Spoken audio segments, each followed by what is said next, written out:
বৰভূমিৰ পৰিষদীয় নিৰ্বাচনত অস্তিত্ব ৰক্ষাৰ বাবে যুঁজিব অগপয়ো দলটোৰ পূৰ্বৰ গৰিমা ঘূৰাই অনাৰ বাবে 4খন আসনত প্ৰাৰ্থী প্ৰক্ষেপ কৰিব অগপয় মথনগুৰি বাওখুংগুৰি শ্ৰীৰামপুৰ আৰু থুৰিবাৰীত প্ৰাৰ্থী দিব অগপয় আমি পুনৰ আপোনাক জনাইছো অগপয় প্ৰাৰ্থীত্ব প্ৰদান কৰিব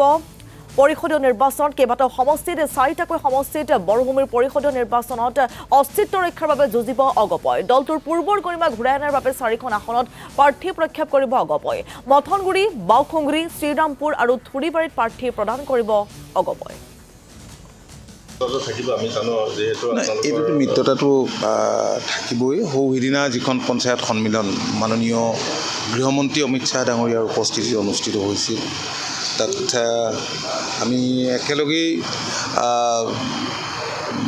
আমি এই কামখিনি কৰিছোঁ এখন NDAৰ পঞ্চায়ত প্ৰতিনিধি সন্মিলন আছিল আৰু এইখনতো মই কৈছোঁ যে আমাৰ লক্ষ্য হ'ব লাগে এতিয়া লক্ষ্য 100খনা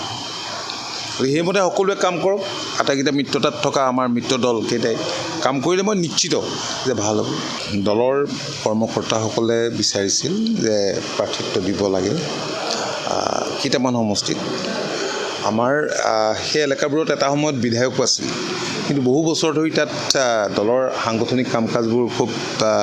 ঠিকমতে চলা নাছিল কিন্তু এইবাৰ দলীয় সতীৰ্থসকলে যেহেতু ইচ্ছা প্ৰকাশ কৰিছে আমি লিমিটেড কেইটামান চিটত আসনত আমি প্ৰাৰ্থিত্ব আগবঢ়াইছোঁ মথনগুৰি বাওখুংগুৰি শ্ৰীৰামপুৰ আৰু এটা আছে থুৰিবাৰী এই 4টা সমষ্টি হয় যিহেতু মিত্ৰজোঁটত আছে কিবা বিসম্বাদ নাই তেনেকুৱা কথাটো নাহিব মিত্ৰতাৰে UPPLও আমাৰ মিত্ৰ দল BJPটো আছেই গতিকে নিজাববীয়াকৈ প্ৰতিদ্বন্দ্বিতা